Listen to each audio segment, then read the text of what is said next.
Lou, welcome to Tim and Sid. How you doing? I'm very well, thank you. Yourself? We're talking hockey, so that's fun. Okay, that is great. I know that we've been kind of asking people how they're doing before we get started because we realize the context of all of our conversations and you guys and your franchise being close to the epicenter of this terrible pandemic in the United States. Listen, there's been enough pain, there's been enough suffering, and there's been enough divisiveness, and there's been enough negativity. So what have you been most impressed by along the way, being where you guys are situated on Long Island and near New York and New Jersey? Well, first of all, I know our governor has handled the situation in a set of circumstances as well as anybody could handle it by keeping everyone up to date each and every morning, not sugarcoating anything, being honest, being straightforward, and the job that I think he did with the enforcements that he put in place really was the reason that we are where we are today.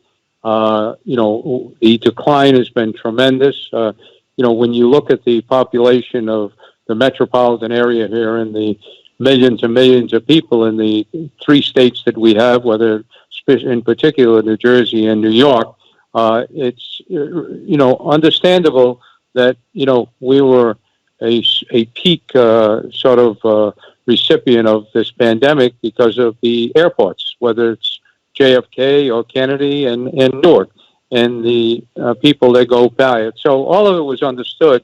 It's just how it was handled from once, we saw what a drastic situation this became and could become. But right now, the phases of opening are beginning. The numbers are coming down each and every day. Hospitalization is way down.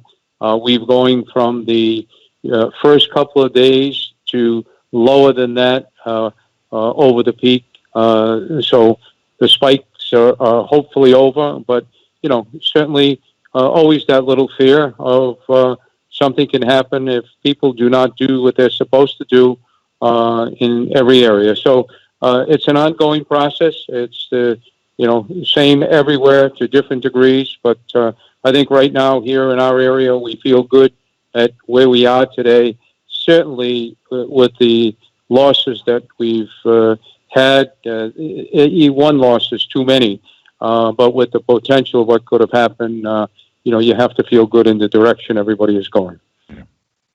Lou, no easy segue off that. Forgive me as I try awkwardly. There are some Canadian GMs who are going to run into some issues getting their players together in Canada because of the 14-day quarantine. Obviously, with Andrew Cuomo a few days ago saying, look, if you want to start a training camp in New York, you go ahead. And with the governor of New Jersey not long after that saying basically the same thing. I'm under the impression you believe once phase 3 of return to play happens and full camps are allowed, you'll be all systems go. Is that fair to say? Yes, we right now have been all professional camps are open. If the leagues allow them to open, the governor came out with that at the end of last week. Because remember, we have two basketball teams. We have football teams, even though they're in New Jersey, and New Jersey is open also. And so, yes, we have that freedom, and our county also has given the same blessing. So we will be in a good position where it looked like we could have been in the worst position. But right now, because of the protocol that was set and the standards to come back, we've reached that point, and the governor feels as though that construction and certainly limited areas, our facility would be closed, but we will be allowed training camp because of the guidelines that the league has put in. He saw them and felt comfortable with that, like he did with baseball and football and basketball, having all four sports in New York. Lou Lamoriello, General Manager, President of the New York Islanders, joining us here on Tim and Sid. Listen, Lou, you've been around the game for quite a while, and one of my favorite quotes, as I said to Sid in our opening segment of the show, was, "In youth we learn, in age we understand." Are you good with the NHL's plan to return to hockey and the tournament that we're about to see? Yes, I am. And the reason I am is because of what the league has done in conjunction with the union.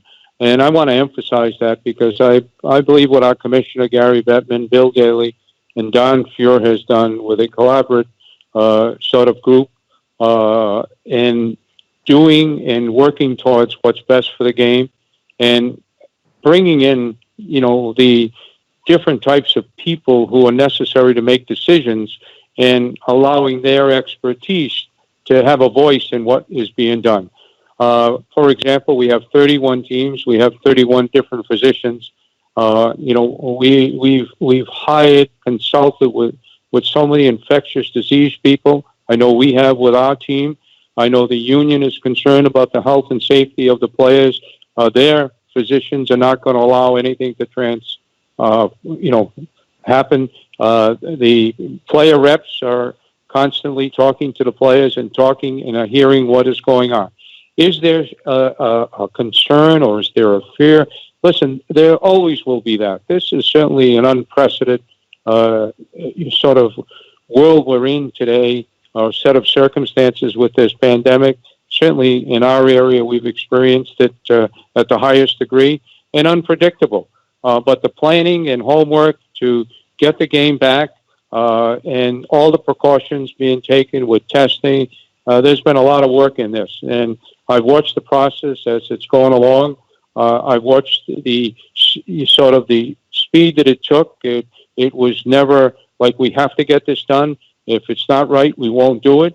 If something came up that would preclude us from going forward, I'm sure that the commissioner and the union would, put the brakes on it. So I feel comfortable because of the knowledge that I have of how this has been, sort of handled. And I commend them on it. There'll always be questions. It's normal. But we have to try and get back to a normal life in some degree. There has to be a starting point with the certainly safety and well-being primary in anything that's been done. So there really cannot be a major risk in doing it. And I am sure that if something came about that it was the decision not to do it, everybody would feel comfortable. But right now, to answer your question, I am comfortable on how this has been handled and going forward. Lou Lamoriello, President GM of the New York Islanders, here on Tim and Sid. Lou, forgive me, time is not our friend here. I want to get this last question in, though, as quickly as I can. The notion that you have a shot at the Stanley Cup in the play-in round, and if you lose that, you also have a shot potentially at the first overall pick. How does that sit with you? I have no problem with the way it's came out. Nothing is going to be perfect. We're not living in a perfect world today. I don't like all of the, systemic points that are in there. But when I look at the big picture and I take a step back and I take my team out of it and I look at what's good for the game, what's good for the fans need something. Yes, this might seem a little peculiar to a certain thing. The risk of it happen, I would take it, and I think they've done a creative job of coming up with the formula that they have come up with. So I'm with it. Do some things affect me? Absolutely, but they affect all of us. Fairness. What's the definition of fairness? Right, and we're walking through it all together, which is a big part of this. Right. Right. It's not like one team has something different that they got to walk through. Hey, listen, we have less than a minute here, but I just got to ask you: are you guys going to be healthy? I know we don't have dates and we have no fixed dates, but you had some significant injuries throughout this year. Does it look like you'll be healthy for the tournament? We will be healthy, 100%. All players who were injured last year, and who are out for a considerable period of time, they will be ready to go. They have been cleared to do so. Awesome. And before I leave, I'd like to just, while I have the forum there, thank all the responders, the doctors, the nurses, absolutely, the people who are out there in the forefront. We admire our athletes, we admire all the professional people, but these are the people who we should be right now thanking today, tomorrow, and not forget them along the way. And I want to take the forum here to thank everybody in Toronto who is doing that. I spent 3 great years there, and they're all people who are saving everybody's lives, and that's what it's all about. And hopefully you gentlemen are safe and stay healthy through this whole process. You too. We wish you. We reiterate what you just said to all the first line and the first responders and the front line and the essential workers. And 2, we wish you the absolute best moving forward. Stay healthy. Thanks for doing this, Lou. Thank you. Bye-bye. Right. There is Lou Lamoriello. The initial quote is John Wooden. Sports builds character. Or sports doesn't build character. It reveals it. It's actually adversity doesn't build character. It reveals it. And we're seeing it all around.